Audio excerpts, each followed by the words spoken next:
Midnight Thief by Livia Blackburn. Copyright 2014. Published by Hyperion, an imprint of Disney Book Group. Performed by Lies. 1. This job could kill her. Kira peered off the ledge, squinting at the cobblestone 4 stories below. A false step in the darkness would be deadly. And even if she survived the fall, red shields would finish her off. She stared for a few moments more before forcing her gaze back up. The time for second thoughts had passed. Now, she just needed to keep moving. The jump ahead was 2 body lengths long, so Kira backed away from the ledge. 10 steps. Then she drew a breath and sprinted forward. She pushed off just before the drop, clearing a gap of 3 strides before softening her body for the landing. There was a slap of soft leather on stone as she hit the next ledge. The impact sent a wave of vibrations through the balls of her feet, and Kira touched a hand to the wall for balance. Too hard and too loud. Silently cursing her clumsiness, Kira scanned the grounds, looking for anyone who might have heard her.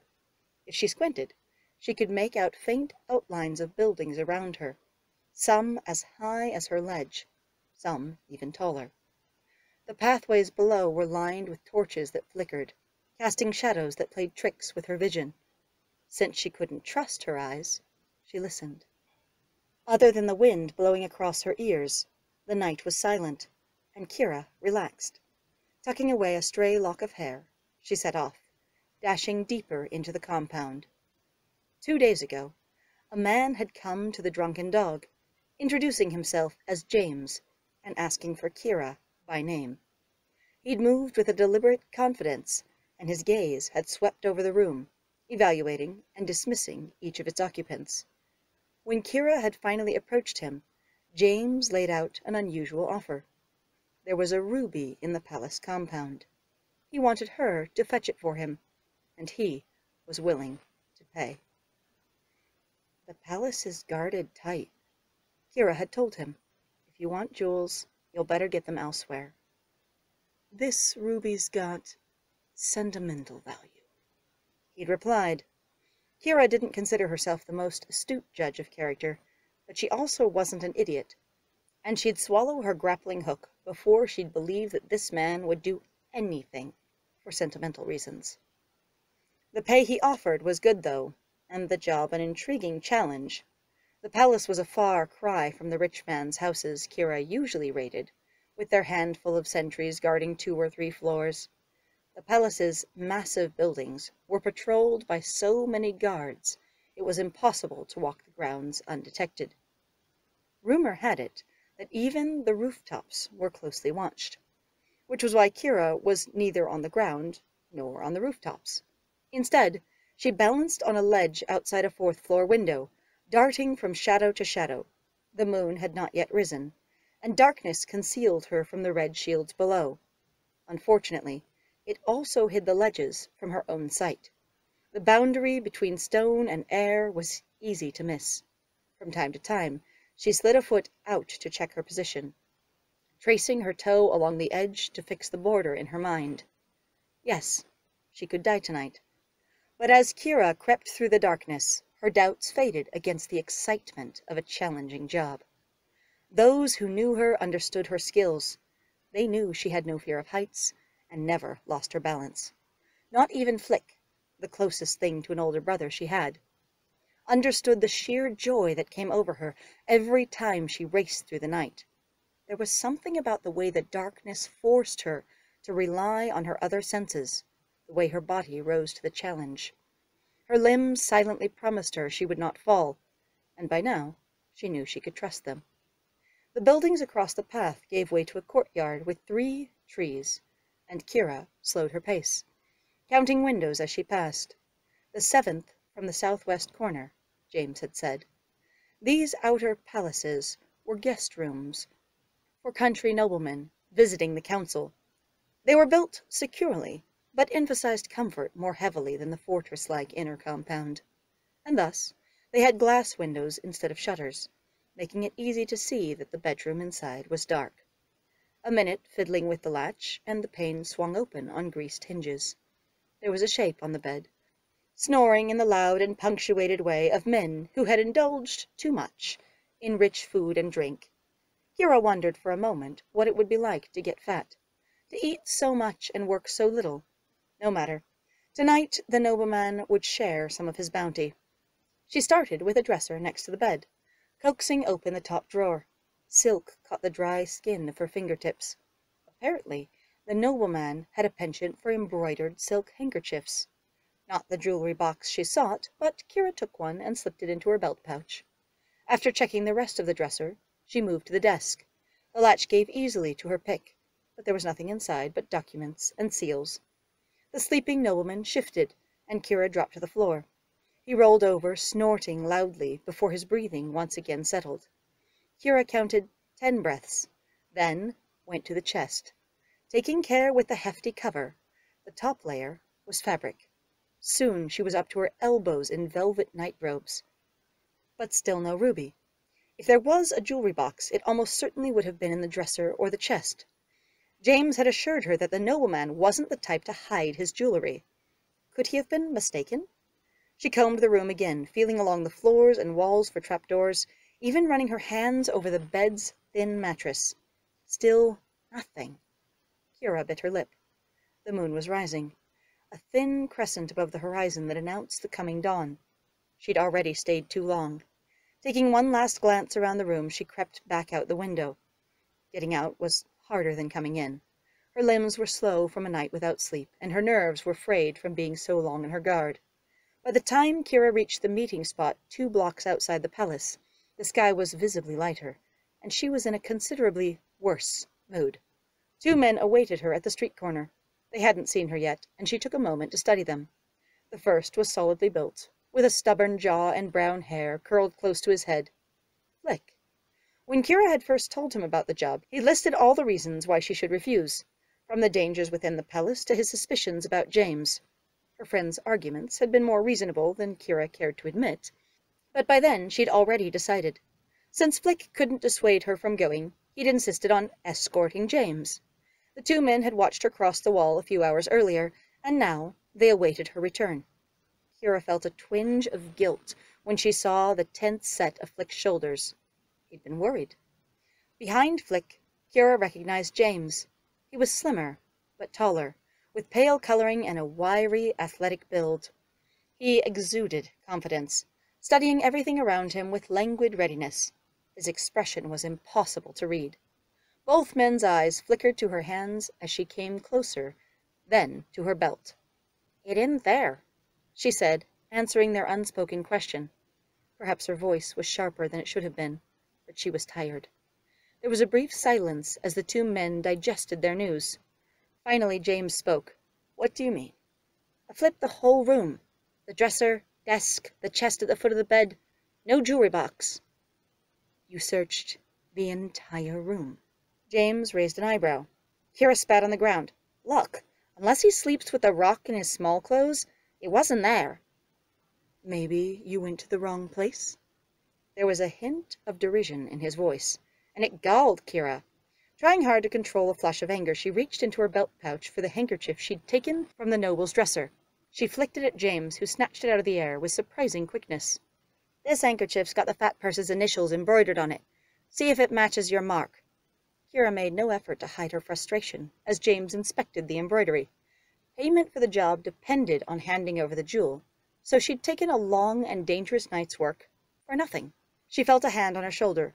Flick, knowing her temper, was silently warning her not to push anything too far. Kira gritted her teeth. James studied the handkerchief. After a while, not even looking at it, but through it. Finally, he looked up, and his demeanor abruptly changed. "Very well," he said, voice now smooth and agreeable. "Mayhap he didn't bring the stone to the palace." James untied a pouch from his belt and tossed it at Kira, who almost didn't react quickly enough to catch it. "That's the agreed-upon price, plus some extra. I believe this will cover your effort." Without another word, he turned and walked away. 2. The Drunken Dog was an establishment that awoke at night and slept during the day. Every evening, the small tavern brightened with the clink of flagons, loud talk, and the occasional song, often led by a slightly inebriated Flick. But come sunrise, the place dimmed. Pale sunlight shone through the small windows, but couldn't match the warmth of the dog's evening revelry. By the time Kira and Flick walked into the main dining room an hour after dawn, only a few stragglers remained. Brindle, the new tail singer, was packing up his lute. He raised his hand in greeting. "Oh, Flick, will you be here tonight?" "I'll be playing Lady Eveline and the Fell Beast." Brindle was a journeyman, and for his masterpiece, the work that he hoped would promote him to a master, he was putting the popular legend to song. Flick grinned. "Let me sing the Fell Beast, and I'll grace you with my presence." A man in a corner booth raised his flagon in Flick's direction. "Fell Beast, with them long lashes and pretty eyes, Master Flick should be singing Lady Eveline." As the men roared in laughter, Kira slipped past Flick and sat down at an empty table. After the noise died down, a woman's voice called from the kitchen. "Kira! Flick! Have you eaten yet?" Despite her exhaustion, Kira smiled. It didn't matter when or in what condition she walked into the dining room. That was always the first question Bella asked. "No, Bella!" Flick's voice carried a tragic air that rivaled Brindle's best performances. "We haven't eaten in weeks. What's left?" There was a pause as Bella took inventory. "I have some leftover lamb stew and a few rolls. Should be enough if Flick reins in that greedy maw of his." Flick pantomimed a knife on his chest and sank into a chair.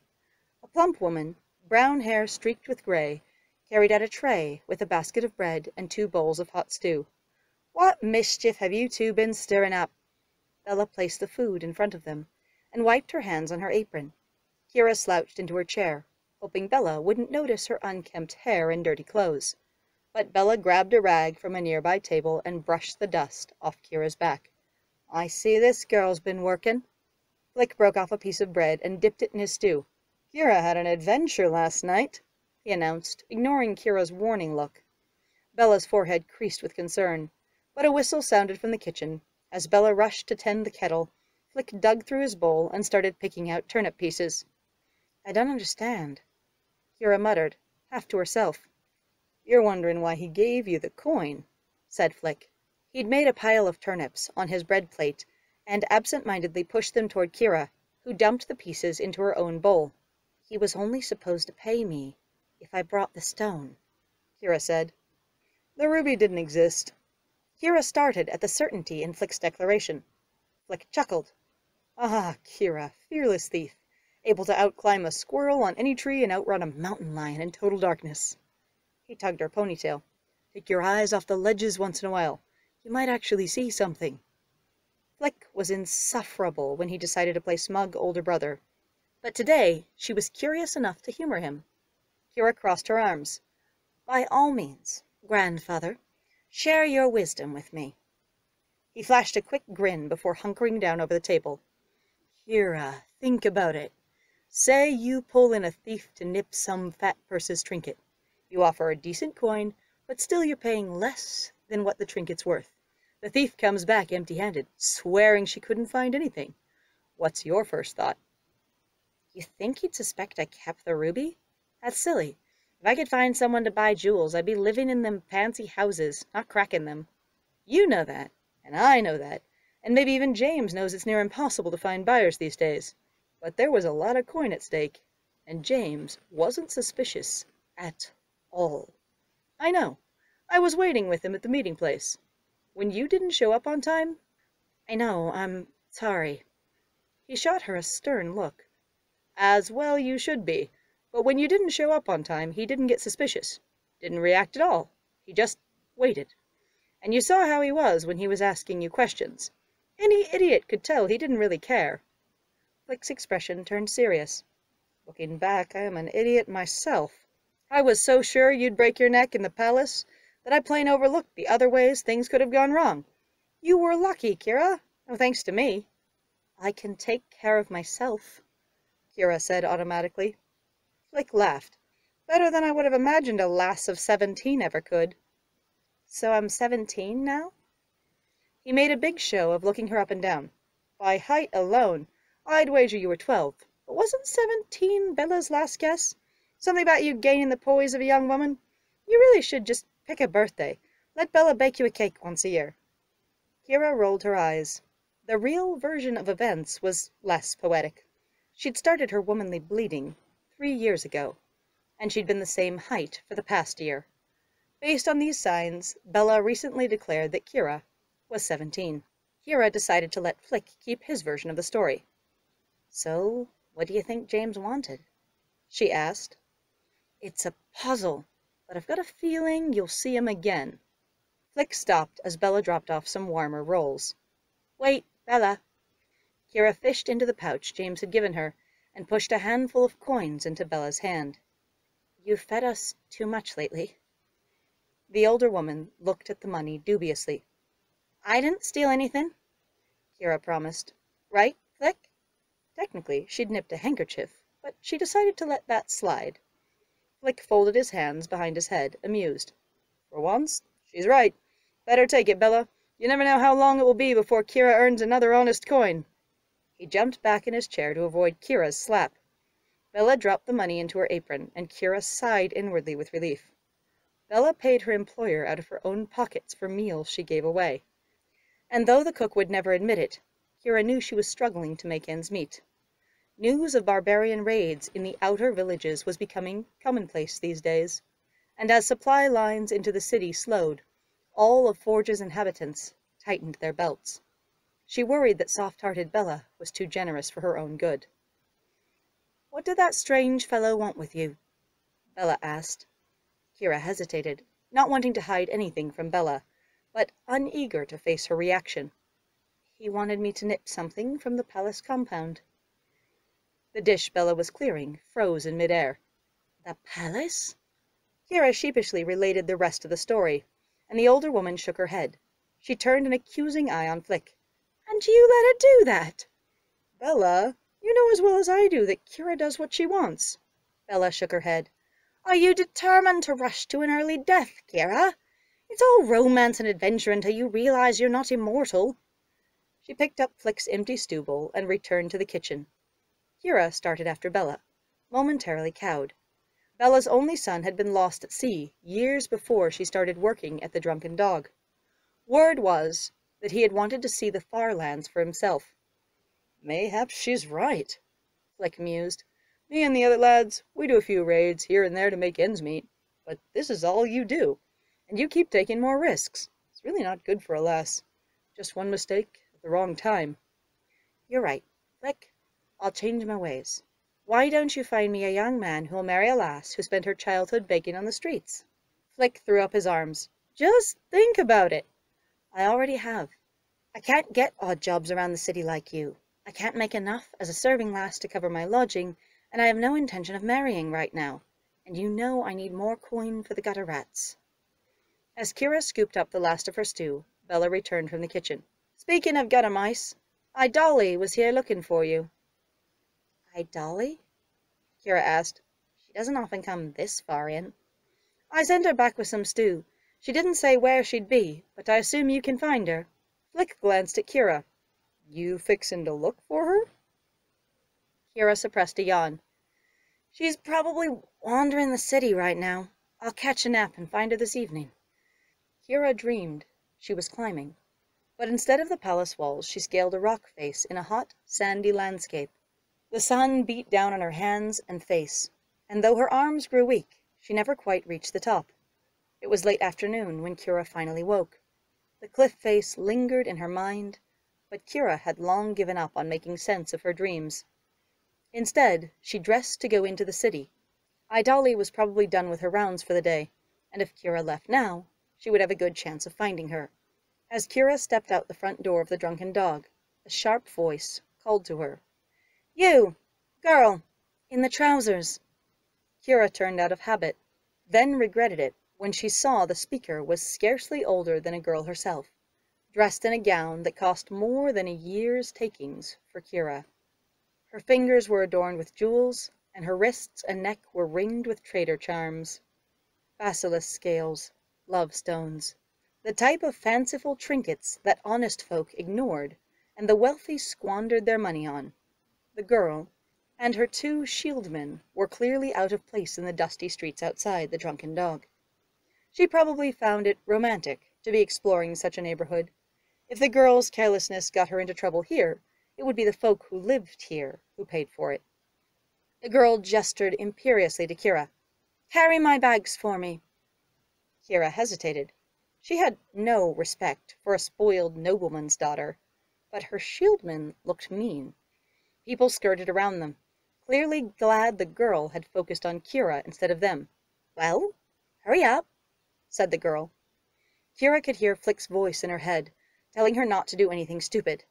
"Mayhap my lady could have her soldiers carry her bags for her?" The girl rolled her eyes. "I'll pay you. Don't pretend you don't need the money." Kira stiffened. When she finally replied, her voice was low and steady. "I'm sorry, my lady. I ain't your pack horse." The girl's eyes widened, and Kira ran for an alleyway. Once around the corner, she shinned up a pole and pulled herself onto the rooftop. She peeked over the edge to see the nobleman's daughter still staring in the direction of the alleyway. Not one to push her luck, Kira backed up and hurried on her way. The city of Forge took the form of several concentric rings. At its center was the palace compound, with the fast keep at its heart and the outer compound surrounding it. The wealthy, or wall-huggers as some called them, formed the first ring outside the compound walls, taking advantage of the security the palace provided. Outside that ring, craftsmen and merchants set up their shops, relying on the wealthy to keep them in business. The Drunken Dog, where Kira rented a small room, was slightly outside the merchant ring, far enough from the palace to avoid the authorities' notice, but close enough to the markets to cultivate its diverse mix of patrons. Kira skirted along the rooftops, heading away from the merchant district until she reached the outermost ring of the city. This area also had houses and shops, but the buildings were less clean and the streets less orderly. Gradually, the carpentry of the houses became more run down. The piles of trash in the streets grew larger and more numerous. She climbed down and continued at a brisk pace, pausing periodically to drop a coin into an outstretched hand. Kira felt her nerves tingle, her awareness sharpening out of habit. Every landmark had a memory attached. At one street, the baker's wife passed out scraps after sunset. One road over, behind a wooden fence, there was a space where a small child could huddle while others ran past. It was on these streets that Flick had found her a decade ago. She'd been suspicious of him at first. The boy's clean face and untorn clothes immediately marked him as an outsider. Though, at 14, he hadn't yet reached his full height. He was still nearly twice her size. Kira had scowled and slipped into one of her hiding places, but he returned the next day. "Your hands look small. Can you reach between the slats of a fence?" he asked her. Kira checked to make sure the other children were in view before moving closer. Flick told her that a lady had dropped her purse behind a locked fence. It was just out of his reach, but if Kira would help him get it, he promised her half the pickings. It was simple enough, and surprisingly, the boy was true to his word. After that, he kept coming back with more ideas. He learned about Kira's penchant for climbing into high places, and she learned that he roamed the streets because his mother was becoming too ill to care for him. In time, Flick started bringing Kira food even when there were no jobs. They became business partners of sorts, and eventually, friends. It was Flick who took Kira to the Drunken Dog and introduced her to Bella. Flick who told Kira that she could stop living on the streets if she made enough money. Somehow, Bella convinced the owner of the Drunken Dog to rent a room to Kira, and in hindsight, it was a good thing she had. Most of the children from Kira's younger days were gone. Kira had no idea where they were, or whether they were still alive. "Griffin feathers, milady. Bring you good luck." A small boy with stringy hair thrust a tattered bunch of feathers at her. Kira almost walked past him, then sighed and turned around. Everything about the boy betrayed him as new to the streets, from the way he failed to blend in to his carelessness in addressing strangers. She took the boy's trinket and rolled it between her fingers. "You new at this?" Confusion flashed across the boy's face. Just a quarter copper each, my lady. Kira handed it back to him. You can't take chicken feathers and say they're griffin feathers. People ain't that dull. The boy jerked his hand back. You ain't never seen a griffin before. No, but I've seen a chicken. Look, the traders can say anything they want about their goods, and folks won't argue with them, but nobody'll believe you went across the Erin Mountains. You'll end up with your money taken if you're lucky, or flogged and pilloried if you're not. Real fear flashed through his eyes, and Kira's annoyance gave way to pity. She shook her head and handed the boy a coin. It's clever. I'll give you that. You out here alone? The boy hesitated, then gave an unconvincing shake of his head. Come with me. I'll take you to some others. She continued on her way. If he'd refused to follow, she would have let him go. But she heard the boy fall into step behind her. As the streets grew narrower, the buildings crowded together, so the upper stories hung over the pathways, blocking much of the already waning sunlight. As a child, Kira had never noticed the smell of garbage and sweat, but now she wrinkled her nose and walked faster. Eventually, Kira heard children shouting in the distance. She followed the sound until the alley opened into a secluded courtyard.